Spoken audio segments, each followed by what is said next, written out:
साथियों नमस्कार। मैं Manoj Vishwakarma, social activist, art activist और साइंटिस्ट। जैसे अपने मोदी साहब जो बड़े बड़ा विश्व गुरु होने का दावा करते हैं, एप्स्टीन फाइल में नाम आते हैं, औकात दिखी ना एक मिनट में।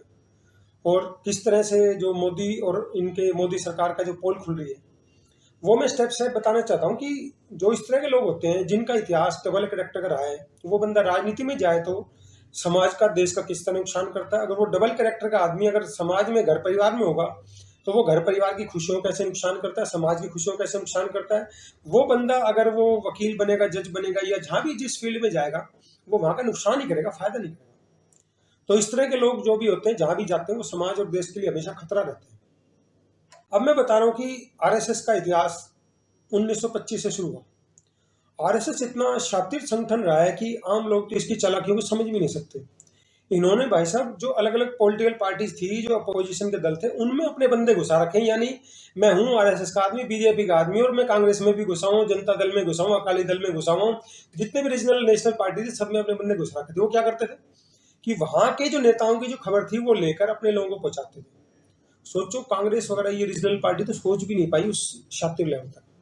वहां से लेकर उन्होंने धीरे धीरे, देख लो, अब बीजेपी आरएसएस ने जिस जिस बंदे को साथ लिया उसको बर्बाद कर दिया। अभी बिहार में घटनाक्रम घटा, आप अकाली दल को उठा लो, आप शिवसेना को उठा लो, आप नवीन पटनायक को उठा लो, आप हरियाणा में जेजेपी को उठा लो, अभी इधर से नीतीश का हाल किया। तो ये जिस जिसके साथ गए उसको बर्बाद किया पूरी तरह से, अंदर भी और बाहर भी।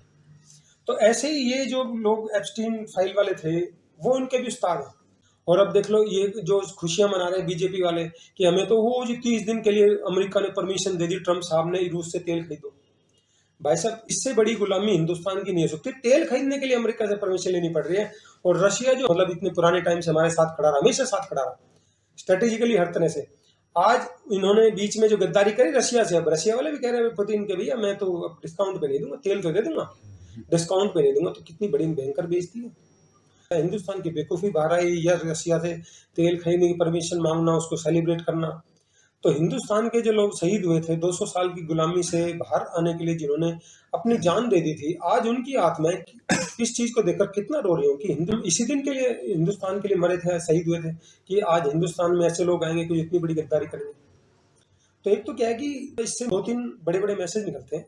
एक तो क्या होता है, जब आदमी नकलीपना करता है, कितने शातिर हो, कितनी चालाकी कर ले, वो नकलीपना देर से देर बाहर आता है। और वो आएगा तो इतना भयंकर तरीके से गिराता है आपके करेक्टर को, आपकी छवि को, कि उसकी भरपाई नहीं हो सकती। क्योंकि वो उसको नकली छवि बनाने के लिए जितने ड्रामे करेगा, जिस दिन वो पड़ते खुलेंगी, वो भाई साहब नीचे गिरना ही गिरना है, क्योंकि उसका कोई बेस तो था ही नहीं।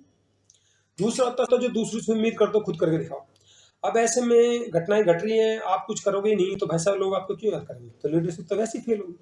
पहले कदम के सच को सच के नजदीक नहीं बोला आपने, सच को कहा नहीं, सुन आंखें बंद कर ली। दूसरा ये कि जो उम्मीद थी लोगों को या दुनिया को आपसे करने की, आप कुछ करते, ईरान का साथ खड़े होते, भाई ये गलत हो रहा है, हम ऐसे नहीं होने देंगे। तो उससे क्या होता है कि समाज में मैसेज जाता, और जो देश है उनको भी लगता नहीं यार हिंदुस्तान कुछ ठीक कह रहे हैं। तो एक छवि बनती, लोग आपस में जुड़ते, कभी किसी और के साथ हमारे साथ तकलीफ हो जाए तो दूसरे देश भी हमारे साथ खड़े होते। छोटा बड़ा कोई नहीं होता, जरूरत के टाइम पे भाई साहब छोटे और बड़े सबकी अहमियत होती है। तो ये जो घटनाएं घटी, बड़ी खतरनाक घटी हैं, और हमारे देश की औकात इन्होंने इतनी गिरा दी है कि मतलब आप सोच नहीं सकते। और अभी जो साथ साथ में इन चीजों को ढकने के लिए बीजेपी वालों, आरएसएस वालों को पता ही इनका कि इतिहास क्या है। अब भाई साहब इन्होंने नीतीश कुमार जी ने निपटा दिया, जो बंदा 20 साल से बिहार का सीएम था, उसी के साथ ये लगी बीजेपी, उसी के साथ अपना ग्रो किया और उसी को निपटा दिया। तो ये भी एक बहुत खतरनाक खेल खेला गया है। तो जितने भी सहयोगी दल है, पहली बात तो उनको उसी समय समझ जाना चाहिए, इनका इतिहास है तो इनके साथ लगे क्यों। पहले इतने को साथ कर चुके तो गलती कर दी। अब अगला नंबर किसका होगा, चंद्रबाबू नायडू का नंबर है।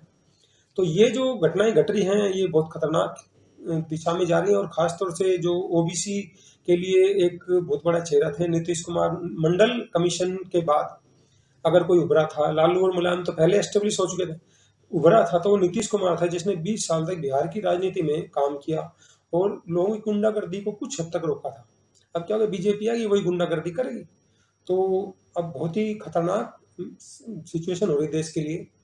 भगवान ही मान लिया क्या होगा। लेकिन अब जो एक पिक्चर और दिख रही है कि अभी मोदी और ये ज्यादा दिन के मेहमान नहीं, क्योंकि अभी जिस हिसाब से निपटा रहे हैं, जब तक इन लोगों को डर नहीं होगा, जब तक ये इनका साथ नहीं छोड़ेंगे।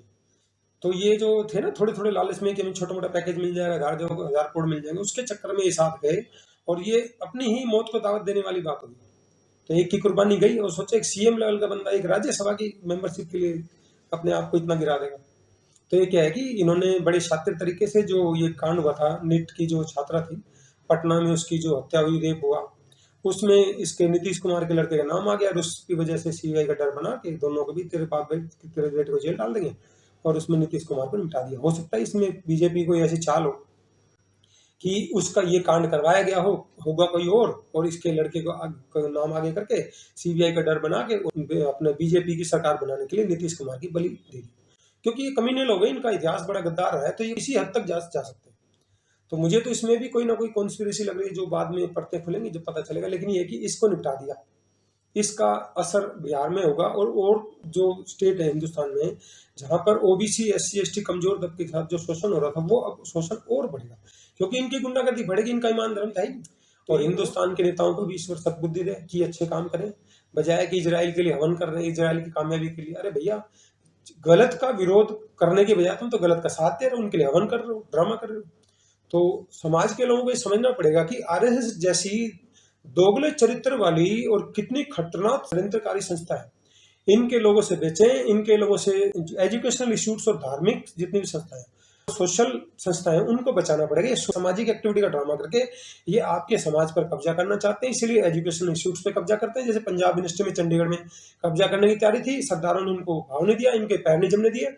ऐसे ही और जो जगह ये ड्रामा कर रहे हैं, वहां पर उनको भी यही करना पड़ेगा कि इनके जो एजुकेशनल इंस्टीट्यूट के थ्रू, धार्मिक इंस्टीट्यूट के थ्रू, जो आपकी सोशल लाइफ में ये एंटर कर रहे हैं, इनको अगर आप नहीं रोकेंगे तो भाई साहब ये समाज पर कब्जा कर लेंगे। और आपको समझ में आएगा जब तक ये सब कुछ नहीं पड़ चुका। तो समाज के लोगों से निवेदन है कि भाई साहब इनकी एक्टिविटी से अपने आप को बचा के रखें, नहीं तो तुम्हारे को बर्बाद कर देंगे। जैसे इन्होंने बड़े बड़े जो सहयोगी दल थे उनको निपटाया, वैसे ही आप लोगों का भी नंबर लाने वाले हैं। तो इनके षड्यंत्र को समझें। जो ओबीसी वाली जाति हैं, एससी जाति हैं, वो अक्सर इस षड्यंत्र को समझते नहीं, वो सोचते हैं तो लोग हमारा भला करेंगे और वो भले के चक्कर में निपटाते हैं। तो समाज के लोग इस चीज को समझेंगे तो ही वीकर सेक्शन की खुशहाली संभव है। अदरवाइज भाई साहब इन्होंने तो अपना जाल पूरा बिछा दिया है और आप फंसने के लिए तैयार बैठे हैं। जो लोग हमारे जैसे कुछ समझ गए हैं वो थोड़ा सा जागरूकता फैलाने की कोशिश कर रहे हैं। तो हम सोचते हैं कि चलो वीडियो में हमें लाख व्यूज ना, कोई दिक्कत नहीं, लेकिन हमने कुछ 10-5 लोगों को भी अगर ये बात समझाने में सफल हो गए तो हम समझते हमारा प्रयास सफल हो गया। और क्रांति ऐसे तो आती, चिंगारी थोड़ी थोड़ी होते होते वो एक दिन क्रांति बनती है। तो इस वीडियो के माध्यम से हमारा जो उद्देश्य यही है कि हम लोगों को जागरूक करते रहें, ताकि वे इस दलदल का शिकार ना बने, षड्यंत्र का शिकार ना बने। लोगों को आज नहीं समझ में, कल आएगी, कल नहीं तो परसों आएगी। तो साथ ही इस वीडियो के माध्यम से मैंने आपको एक गहरे मुद्दे पर अपने विचार समझाने का प्रयास किया। मुझे विश्वास है जानकारी बहुत सारे लोगों की मदद करेगी।